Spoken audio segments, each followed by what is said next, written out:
So a new series in Weekly Shonen Jump titled Phantom Seer has came out, and currently there is only one chapter out at this time, and after reading it, it does seem to be relatively good, interesting, and maybe it might stick around for a while. And the reason why I'm saying might is because when it comes to Weekly Shonen Jump, they've been very uncertain recently. Like, you really don't know exactly what series they're going to axe and what they're going to keep around at this point, because, I mean, let's look at, Time Paradox Ghost Rider. It was a fantastic series that was completely unique, stood out amongst the crowd. Honestly, never have seen a series quite like it. I did try to make a comparison that was like a cross between Bakuman and Steins Gate, but even then, it was still a very rough comparison because just Time Paradox Ghost Rider was so unique, so different, and thanks to controversy and all that, and the writer having to change his story because of controversy, it led to its eventual end/downfall, and we know the rest. It's been axed. And hopefully this series doesn't receive that same treatment. However, I do think that there might be a different degree why this might not be potentially axed very quickly, and I will get into that in just a second.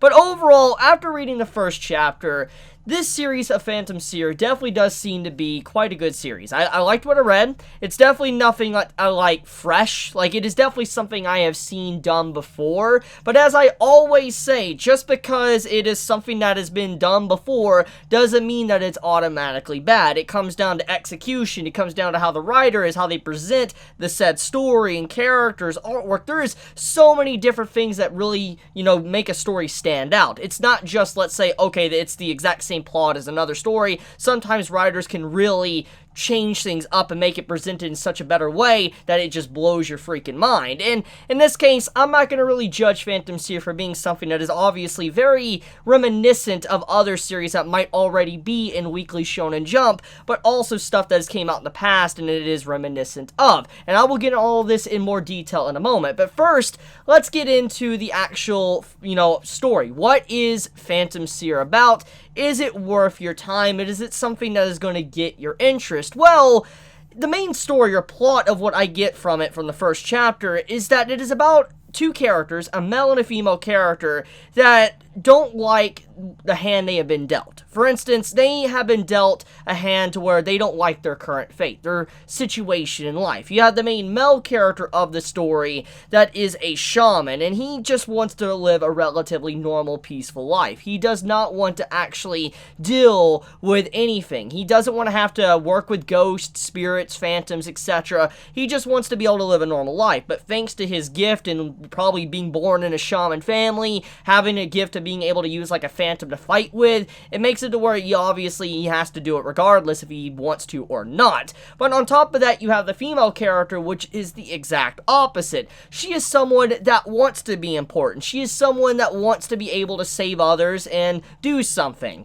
But obviously, because of the outcome of the way the first chapter presents it, she realizes very quickly that her wanting to be on the front lines and help people, etc., could actually be more of a detriment than anything else, because she has, a curse where she attracts phantoms to her. Now, this is where I get into how it's very reminiscent of other stories. It's definitely reminiscent of, other characters being, have spirits and stuff attract to them, and it causes danger to their friends, etc. I mean, honestly, just a recent story that comes to mind is Burn the Witch. I mean, let's think about Burn the Witch that is currently in Weekly Shonen Jump right now, and now you have the main male character that is technically able to attract dragons. I mean, it's very similar to that. And so when you look at the concept of the female character and how she attracts things, it's very similar, but obviously, just because it's similar doesn't mean it's bad. As I said, it depends on how it is actually utilized and how, this series survives going forward because of how these cliches and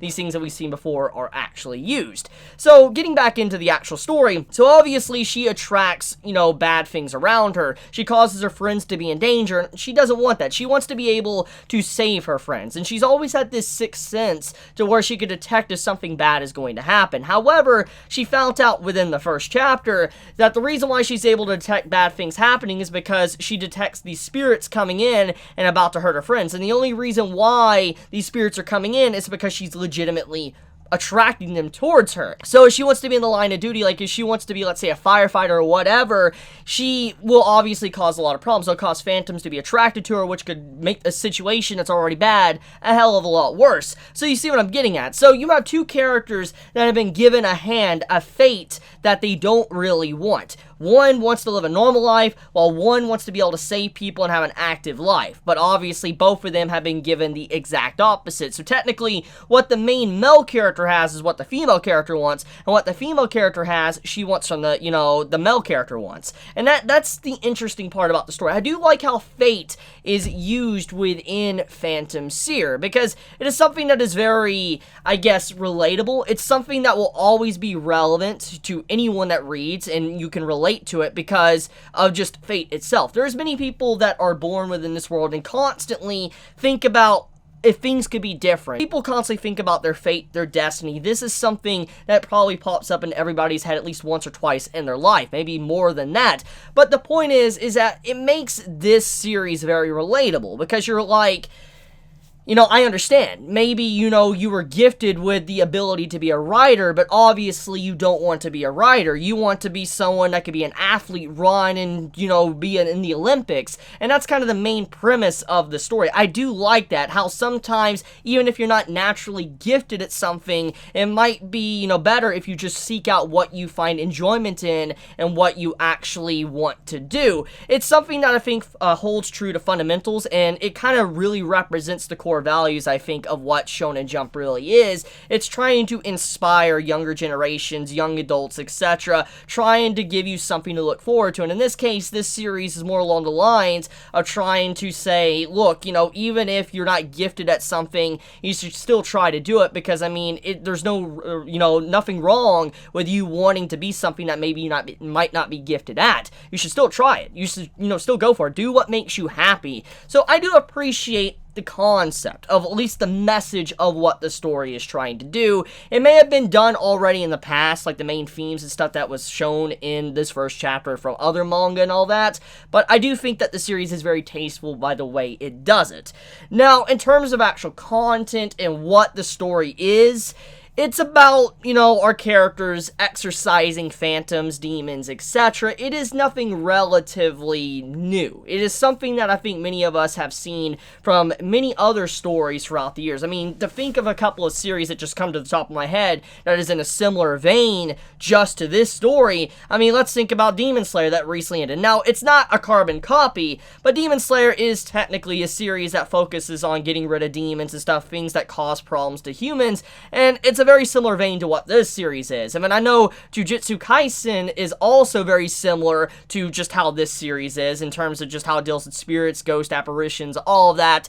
I believe Bone Collection as well, that's also in the magazine, is also very reminiscent of what's going on within this series too. And you can kind of see what I'm getting at, a pattern here, and how this series is definitely, it's feeling like copies of other things that are already in the magazine. And this is a good and a bad thing, because if this series is not able to actually stand out and become its own thing, it's obviously not going to stick it around for a while. It's probably going to get the chopping block, get completely axed. However, we have seen from Weekly Shonen Jump themselves that even if you are a relatively unique story, for instance, Time Paradox Ghost Rider, you could still get the axe. And so you don't always need to be the most unique story to probably be able to survive. Sometimes being the most cliche is probably the best way to go about it. And it's kind of reminiscent of my current read through of Black Clover, honestly. And if you have watched me for years now, or if you know about me and my viewpoints on Black Clover,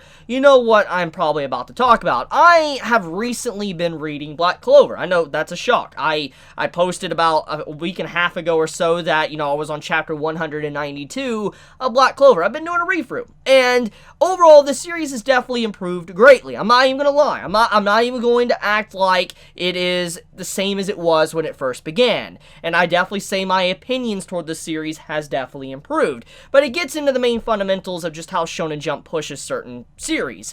usually a lot of these mangaka have to make their series incredibly generic and cliche to be able to grab an audience, and then after they know they might not potentially get that axe instantly, then they're able to dive in and really expand upon their story and make it something incredibly unique. It's kind of like an argument I saw a while back that in the current days of Shonen Jump, something like One Piece probably wouldn't survive. Like, example, if One Piece never came out, obviously Shonen would be changed. It's just like completely unimaginable how different the environment of manga and anime would be. But let's just take, for an example, hypothetical, hear me out. If, like, for instance, if nothing changed, but One Piece somehow did not exist, it makes you wonder, would One Piece be able to survive in today's current Shonen Jump? Because, I mean, with how One Piece relatively is, many will actually agree that One Piece really started to show its true colors around, the Arlong Park arc, when we got to see Nami's backstory and her connection to her village, and that's when people really started getting emotionally attached. And if we're wanting to get a little bit earlier on,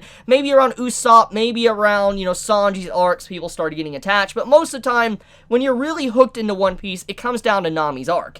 And obviously, that's like 40 chapters in? Maybe? 40 chapters, I think? And that's a lot of chapters. And most series in Shonen Jump can't even survive over 14 to 19 chapters.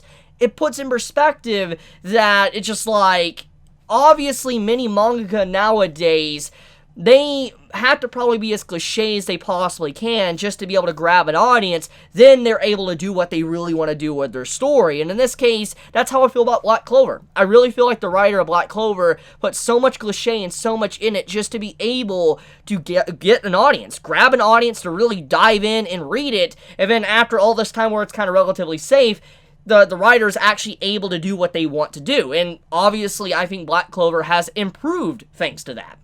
And that's where this gets really relevant to, this series, Phantom Seer. I feel like the first chapter is definitely very generic. It is very stereotypical, but there is definitely hints at uniqueness. There is definitely hints that it could be definitely something much greater, something so much more, because when you look at the artwork, when you look at the characters and the way they express themselves, it is definitely something very beautiful, something just nice to read. I really enjoyed my time reading this. The writing of the series was good, even if it is something I have read before. And so it goes to show the quality of the writer, and I do think that if, this series is able to actually survive, it probably could become something absolutely incredible, and I really hope it does. Phantom Seer, I think, is something that could be good, but obviously, it's up to luck at this point. I mean, we really don't know exactly how Shonen Jump will react to this series, so we'll see where it goes. But overall, my honest thoughts on Phantom Seer, I think it is a fun series. I think it has potential. I do think that it feels same to other stuff, but because of just how the first chapter was done, I feel like maybe the writer is just trying to grab an audience. But once an audience is grabbed, then the writing can really expand and become something. And I mean, I really do like the characters. I do like the comedy that's mixed in. It hits every nail that I personally like, and that's a good thing. So we'll see. But I'll leave it at that. Let me know your thoughts in the comments below. If you enjoy my content, please subscribe. If you like this video, please leave a like. And with that, Chibi out.